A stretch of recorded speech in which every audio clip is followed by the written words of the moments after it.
Grace, pasensya ka na ha. Mabait ka at matagal na kitang kaibigan. Pero hanggang doon lang kasi talaga yun. Nahahalata ko kasi na may gusto ka sa akin. At ayoko namang masaktan ka kasi kaibigan lang talaga at parang kapatid na rin ang turing ko sa'yo. Marami pa namang binata dito sa lugar natin. Ibaling mo na lang siguro sa kanila ang pagmamahal at atensyon mo. Saad ni Alfred at pilit niyang pinaparamdam sa kanyang kababatang si Grace na hanggang sa pagkakaibigan lang ang maibibigay niya sa dalaga. Ano ka ba, Fred? Ano bang pinagsasabi mo?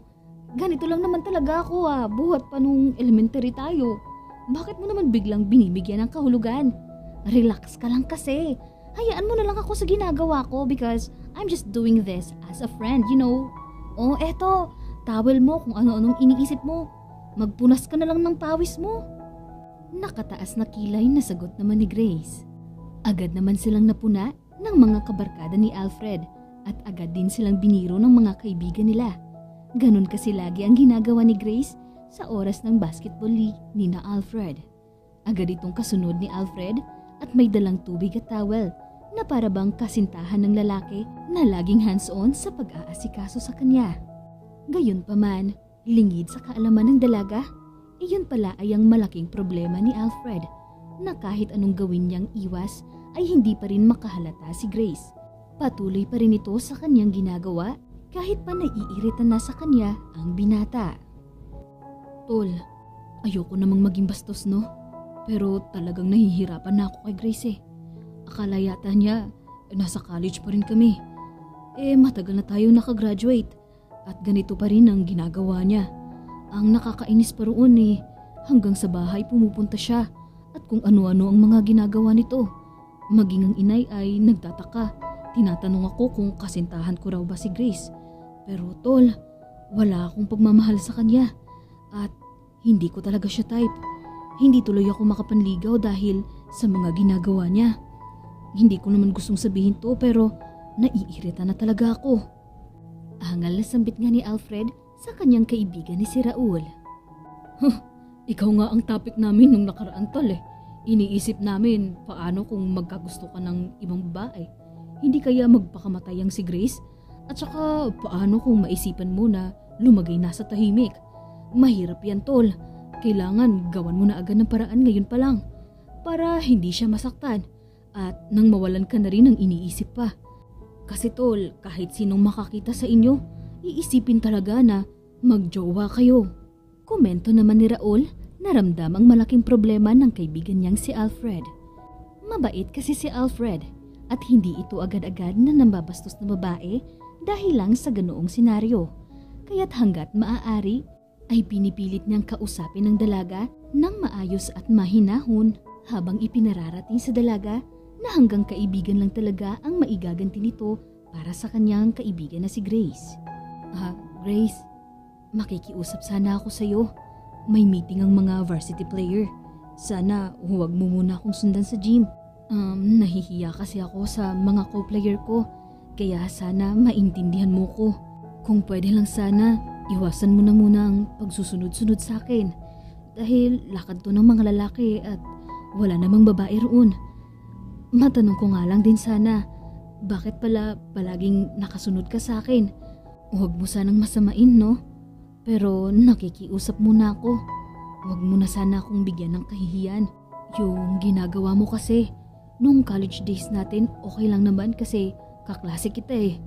Pero matagal na tayong nakagraduate. At saka sabi ko naman sa'yo noon pa, diba? Na tama na.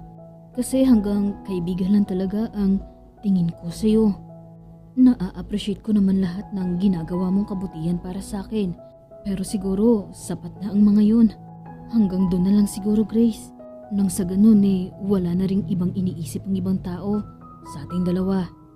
Saad pa nga ni Alfred na nakikiusap sa kanyang kaibigan na si Grace. Subalit kahit anong pakiusap ni Alfred ay ganoon pa rin ang ginagawa ng dalaga. Sumunod pa rin si Grace sa meeting nila sa gym at tanging siya lamang ang babae roon. Pumasok na lang ito sa kwarto ng kanilang meeting place at hinintay si Alfred. Halos binabastos na nga siya na ng mga co-player ni Alfred at sinasabihan ng kung ano-ano. Pero manhid talaga si Grace at patuloy pa rin itong naghihintay para sa lalaki. Ayan na naman po si Manang Grace. Buntot ng buntot na naman kay Alfred. Hindi ka ba nahihiya ha? Ano kaya at magtrabaho ka na lang, Grace, upang makatulong ka pa sa nanay mo? Hindi yang lagi kang nakabuntot kay Alfred. Nagmumukha ka ng cheap at tanga. Wika nga ng mga co-player ni Alfred na hinayaan na lamang niya dahil maging siya ay naiinis na rin sa dalaga. Gusto nga niyang makita ang reaksyon ni Grace habang nagbabaka sakaling makaramdam ito ng hiya. Pero nagkamali si Alfred at nanatili lang ito sa isang tabi at hinahayaan na lokohin siya at kutyain ng mga basketballista na mapang-asar at masasakit magsalita. Sa tindi nga ng hiya ni Alfred ay sa kabilang pintuan na siya dumaan at iniwan niya si Grace. Ayaw man niyang gawin ito pero napapagod na siya. Puro na lang kahihiyan ang dinadala ni Grace sa kanya. Maging ang kanyang ina ay kinausap na rin siya at sinabing pagsabihan ng dalaga. Dahil hindi na maganda ang kanyang naririnig sa mga tsismosa ng kanilang barangay, kung kaya't napilitan siyang muling kausapin ng kanyang kaibigan. Dahil nga naman sa ganap na silang binata at dalaga, hindi na sila high school at college na pwede pang magsama kahit saan. Sinabi rin ng ina ni Alfred na ang kahihiya na ginagawa ni Grace ay nadadamay pati ang kanilang pamilya. Dahil lalaki ang kanila at dalaga naman si Grace. Masamang tingnan at bukod doon, nahalata ng ina ni Alfred na para daw may sayad si Grace at ayaw rin nila ito para sa kanilang anak. Napatungo na nga lang si Alfred habang siya ay pinapagalitan ng kanyang ina at isang text naman ang kanyang natanggap. Sinasabing si Grace daw ay inabot na ng gabi sa gym sa paghihintay sa kanya. At kahit daw sinabi na nila na umalis na si Alfred ay hindi pa rin daw ito natitinag sa pagkakaupo. Patuloy pa rin na hinihintay ang binata na lumabas sa kwarto kung saan man sila nag-meeting kanina. Sa inis nga ni Alfred dahil napagalitan siya ng kanyang ina, agad nitong tinawagan si Grace at nakapagsalita na ito ng hindi maganda sa dalaga. Hindi ka ba talaga nahihiya, Grace? Ha? Asan ba ang hiya mo? Sinabihan na kita na ayaw ko nang sumusunod ka sa akin. Pero pumunta ka pa rin dyan. Kanina pa ako wala dyan. Nasa bahay na ako at gabi na. Nag-aano ka pa ba dyan? Nag-iisip na tuloy ako na baka may sira ang ulo mo. Bakit hindi mo ako maintindihan, Grace? Ako ang nahihiya sa ginagawa mo eh. Nadadamay na pati pangalan ko. Baka naman pwedeng umuwi ka na sa inyo. Mas mainam nga maghanap ka na lang ng trabaho para maging busy ka. Tulungan mo ang pamilya mo dahil hindi naman kayong ganun kayaman. Kung ganyan din lang ang gagawin mo sa buhay mo, iiwasan na kita at lalayo na lang ako sa lugar na to. Galit ngang saan ni Alfred habang naririnig na umiiyak si Grace sa kabilang linya bago ibinaba ang telepono. At dahil nga sa inis na rin ang ina ni Alfred kay Grace, ay tinulungan nito ang anak na lumayo. Ini-apply nito ng trabaho sa malayong lugar si Alfred at nang bumalik nga ito sa kanila ay mayroon na itong asawa. Bumili ito ng isang lote at nagpatayo ng bahay sa tabi mismo ng kanilang tinitirhan. At dahil gusto ni Alfred na pumunta sa ibang bansa at gusto niyang makasama ang kanyang ina at maalagaan nito ang kanyang asawa, kaya umuwi na siya sa lugar nila. Dagdag pa nga roon ay dahil na rin sa nagdadalang tao ang misis niya. Buong akala nga ni Alfred ay maayos na ang lahat at hindi na rin niya inalam pa kung ano ang nangyari kay Grace. Basta't para sa kanya ay masaya na siya dahil siya ay may pamilya na at natagpuan na niya ang kanyang kapartner habang buhay. Maganda ito at mapagmahal din kagaya ni Grace. Ang kaibahan nga lamang, mahal na mahal niya ang kanyang napangasawa kumpara kay Grace na wala talaga siyang nararamdaman ng pagmamahal dito. Nagulat na nga lang sila ng isang araw, nakaupo na si Grace sa sala ng bahay nila at hinahanap nito si Alfred. Agad ngang uminit ang ulo ng ina ni Alfred at hinarap ang dalaga. Sinabihan ng ale na magkaroon naman ng kaunting kahihiyan sa katawan itong si Grace dahil pamilyado na si Alfred at maaaring magdulot ng pag-aaway ng mag-asawa ang ginawang pagpunta ni Grace sa bahay nila.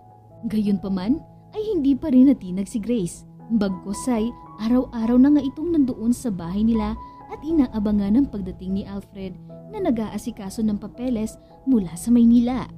Nagulat na nga lamang si Alfred nang isang gabing dumating siya galing Maynila dahil si Grace ay nasa tapat ng kanilang gate at hinarangan siya. Kinamusta na parabang hindi dumaan ng ilang taon. "Hoy, Fred, kamusta ka na? Tagal din nating hindi nagkita ah. Anong balita sa'yo?" "Ako, heto, nagninegosyo na lang ako. Doon sa amin, may maliit akong tindahan." "Kamusta ka na nga pala? Siya nga pala, gusto mo ba na ipagluto kita? Kasi may bago akong putahe ngayon at gusto kong ipatikim sa'yo." Nanlaki naman ang mga mata ni Alfred at gulat na gulat sa tinuran ni Grace na parabang tulad pa rin ng dati. Akala mo nga ay walang nangyaring masama sa kanila noon. Halos nandiri na si Alfred at hinawakan pa siya ni Grace sa kamay. Agad siyang lumayo dahil nag-iingat siya na baka makita sila ng kanyang asawa. "Pambihira ka naman, Grace. Mahiya ka nga. Ano bang ginagawa mo rito? Alam mo namang pamilyadong tao na ako, hindi ba? At saka gabi na. At pwede ba? Wala akong pakialam sa putahe mo. Talaga bang hindi ka tinuturuan ng magandang asal ng magulang mo? Kung ganyan din lang pupuntahan ko ang nanay mo at kakausapin ko. Sira na yata talaga ang ulo mo. Sabi ko na nga ba guguluhin mo lang din ulit ako.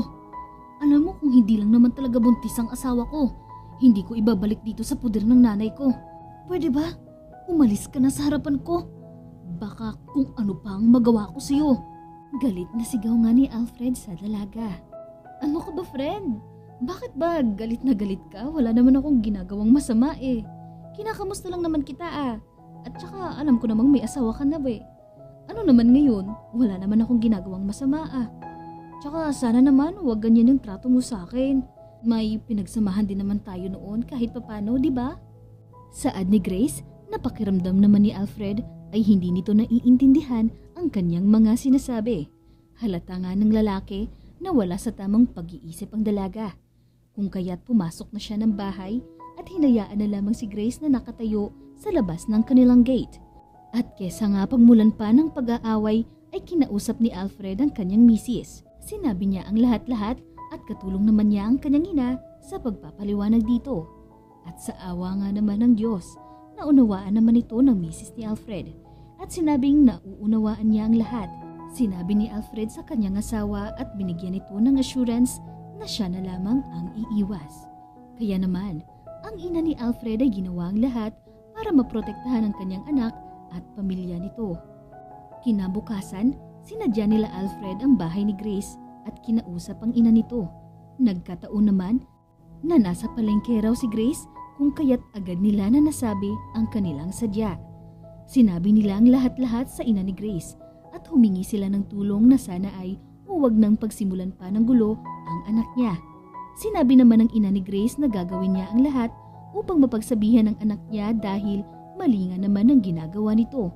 Pagkatapos ay umuwi na rin ang dalawa nang hindi nalalaman ni Grace na galing pala sila roon sa bahay nito.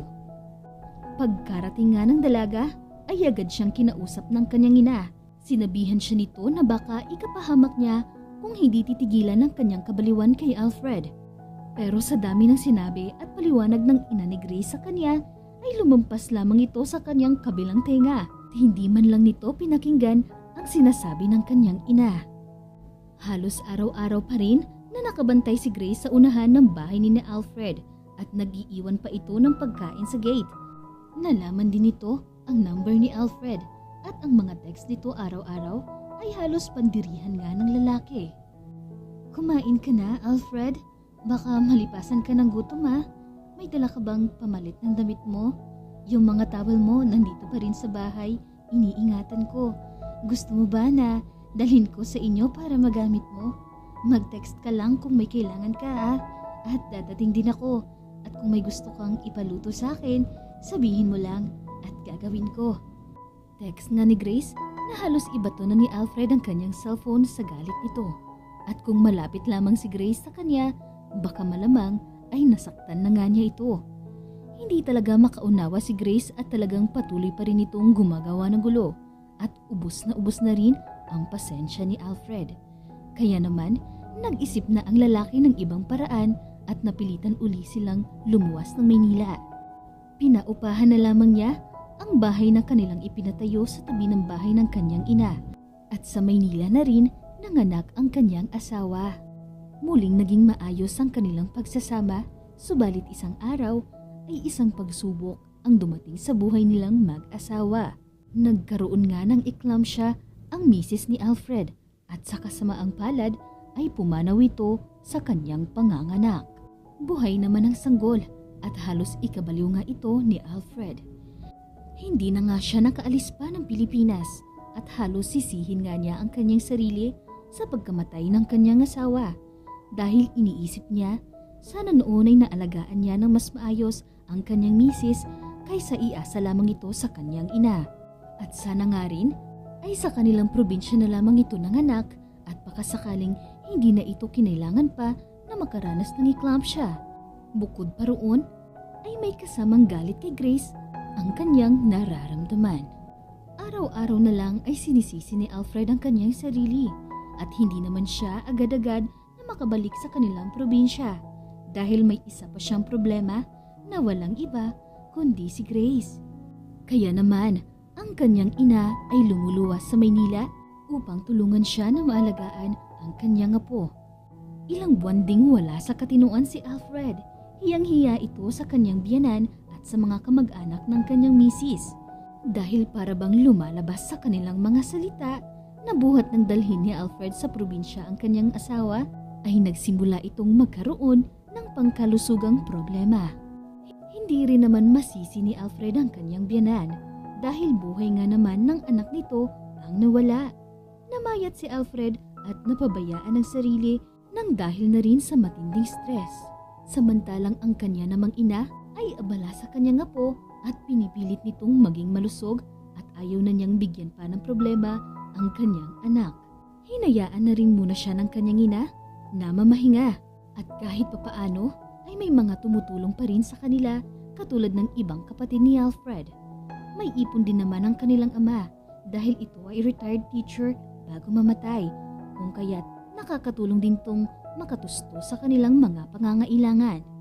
Nakatutok na sila kay Alfred dahil gusto nilang gabayan ito dahil kung hindi ay mapapabaya nito ang kanyang sarili at maaaring magkasakit pa. Kung sakali nga naman ay kawawa naman ang kanyang anak dahil wala nang ang ina kung sakasakali ay mawawalan pa ng ama. Kaya naman ginagawa ang lahat ng ina ni Alfred maging kanyang mga kamag-anak na mapabuti ito at inuwi na muna nila ang mag-ama sa probinsya at doon nga ay balak na palakihin ng ina ni Alfred ang kanyang apo. Pero sadyang mabilis talaga ang balita sa kanilang barangay at kaagad na nakarating kay Grace ang nangyari kay Alfred. Halos mapatakbo ito patungo sa tahanan ni na Alfred at dire-diretso ito sa loob ng bahay para bang taga-roon lang siya at kapamilya. Nakapasok na ito sa kwarto ng lalaki at hindi naman ito napansin ng ina ni Alfred dahil abala ito sa sanggol at nagulat na lang ito nang paglingon niya ay nasa loob na ng kwarto ni Alfred itong si Grace. At dahil na nga rin sa pagod na pagod si Alfred kung kaya't wala na itong naramdamang pumasok sa kanyang kwarto. Sobrang sakit kasi ng kanyang ulo at nakatulog agad ito at hindi na niya namalayan pa na pumasok na pala si Grace. Ang kanya namang ina ay nagulat at sinabing, "Tama na," at pagpahingahin na muna ang kanyang kawawang anak. "Diyos ko naman, Grace, maawa ka naman sa anak ko. Bigyan mo naman ng katahimikan ang buhay namin. Katatapos lang namin sa isang malaking problema. Bakit ba ganyan ang ugali mo? Anong klaseng pagkatao ba ang meron ka? Buhay namin ito at hindi ka naman namin kaano-ano. Pwede bang lumabas ka na? Tama na. Huwag mo na kaming bigyan pa ng problema. Pakiusap naman, Grace. Malaki ang problema ng anak ko at gusto niyang mapag-isa at makapagpahinga. Kaya lumayas ka rito o hindi, ipapapulis kita." "Inay, wala naman po akong masamang intensyon. Gusto ko lang naman pong kamustahin yung kaibigan ko. At saka kung gusto niyo po, pwede naman pong ako na lang ang mag-alaga ng anak niya. Huwag na po kayong mag-alala. Ako na po ang bahala sa lahat. Tutulungan po kita. Sige na po, inay. Maniwala ka naman sa akin at nangangako ako na wala pong magiging problema. Tutulungan po kita na magpalaki ng anak ni Alfred. At saka, hindi naman po ako masamang tao. Uwi ka pa ni Grace. Pwede ba, Grace? Tama na. Pagpahingahin mo na kami. Talaga bang hindi ka aalis? Sige ka, ipapakulong na talaga kita. Marami kaming problema ha, kaya tama na. Muling sigaw pa nga ng ina ni Alfred. Napilitan naman na umalis si Grace at lumabas ng bahay at mukha namang nauunawaan niya na malaki talaga ang pinagdadaanang problema ng kanilang pamilya. Kung kaya't lumabas na ito ng bahay at umuwi na sa kanila.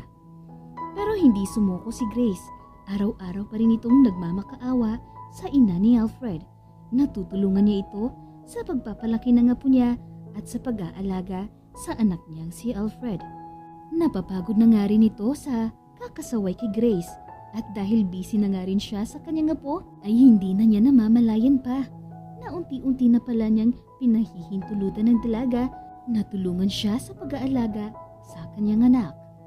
Nagkukusa na si Grace na magluto at maglinis ng bahay at maging ang damit ng bata ay kanya ring nilalabhan habang si Alfred naman ay nananatili lamang sa loob ng kanyang kwarto ng ilang araw na at dahil nga sa hindi ito lumalabas kung kaya't labis na nag-aalala ang kanyang pamilya para sa kanya hanggang sa dahil sa kagipitan na rin siguro at walang makatulong ang ina ni Alfred, pinabayaan na lamang nito na katuwang na niya si Grace sa loob ng kanilang bahay.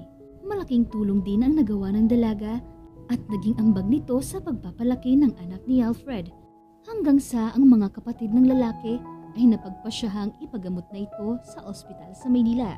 Agad naman nila itong dinala sa ospital at kung hindi pa pala naagapan, malapit na rin pala itong mag-mental breakdown at maaaring humantong pa sa pagkawala nito sa kanyang sarili at tamang kaisipan. Natagalan ang pagkakakonfine ni Alfred at si Grace ay nanatili sa kanilang bahay. Inalagaan nito ang kanyang anak at sa hindi inaasahang pagkakataon o maintindihan na pangyayari, ang ina ni Alfred ay unti-unti na ring natututunang tanggapin si Grace sa kanilang bahay. Dahil napakalaki ng tulong nito sa kanya, magigising na lang ang ina ni Alfred sa umaga na luto na at malinis na ang bahay, maging ang kanyang apo ay maayos na. Kaya naman isang araw, napatitig na lamang ang ina ni Alfred kay Grace at sinabing salamat. Nagpapasalamat siya kay Grace at sa mga tulong nito. Nakangiti naman si Grace at nagpapasalamat din dahil natutunan na siya nitong tanggapin. At sa ilang buwan ngang pamamalagi ni Alfred sa ospital, sa wakas ay iniuwi na rin siya ng kanyang mga kapatid na okay na at nalampasan na niya ang kanyang anxiety depression. Nagulat nga siya dahil sa ilang buwan niyang pagkawala ay malaki na ang kanyang anak. Naabutan din niya na inaalagaan ito ni Grace at agad naman na sumalubong ang kanyang ina at sinabi sa kanyang magpasalamat kay Grace dahil talaga namang napakalaki ng naging tulong nito sa kanilang pamilya, lalo na sa pagpapalaki ng maayos ng anak niya. Magmula nga noon, sinabi ni Alfred sa kanyang sarili na handa at kaya na niyang tanggapin ang lahat at harapin ang panibagong simula ng kanyang buhay. Tanggap na niya na wala na ang kanyang asawa at kailangan na niyang mabuhay para sa kanyang anak. At dahil na nga rin sa tulong ni Grace at nakikita ni Alfred na sanay ang kanyang anak dito, mula nga noon napapalapit na rin ang kanyang loob sa dalaga at nakita nilang mag-ina na hindi sira ang ulo o nababaliw si Grace. Ang nakikita nilang maling kilos ni Grace ay tinatawag lamang na pagmamahal sa isang tao. Sadyang labis lamang talaga ang pagmamahal nito para kay Alfred na kusang lumalabas sa kanyang katauhan ang bagay na iyon. Kaya naman, ang kanyang paghanga at mabuting intensyon ay humantong na sa hindi maganda at naging agresibo na nga para sa paningin ng iba, lalo na kay Alfred at sa kanyang ina. Subalit para naman kay Grace, ito ay walang kamatayan at nananatili sa kanyang isipan habang buhay ang nabuong pagmamahal para sa kanyang kababata. Dumaan ang mga taon at doon nga ay mas nakilala ni Alfred ang dalaga. Napakabait pala talaga nito at maalalahanin. Malinis sa bahay at responsable sa lahat ng bagay na maging ang kanyang anak ay hindi maitatangging ganoon na lamang kasabik sa piling ni Grace dahil sa kanya na rin lumaki ang bata at siya na rin ang kinilalang ina nito. Grace, hindi ko alam kung saan o paano magsisimula pero patawad ha at saka maraming salamat. Hayaan mo, babangon ako uli at babalik rin tayo sa dati basta huwag mong pababayaan ang anak ko ha. Sanay na kasi siya sa iyo at mukhang ikaw na ang kinikilala niyang ina. Napakabuti mo pala talaga, Grace. Buong akala namin ay may problema ka sa utak. Pero siguro kami lang yun. Dahil madumi lang ang isipan namin. Sadyang mahal mo lang pala talaga ako. Handa mong ialay ang buhay mo para sa akin. Salamat at ngayon nauunawaan ko ng lahat. Huwag kang mag-alala. Babangon ako at magtatrabaho muli. At pakakasalan kita. Saad pa nga ni Alfred kay Grace. Tumulo na lang ang luha ni Grace at napayakap sa anak nito.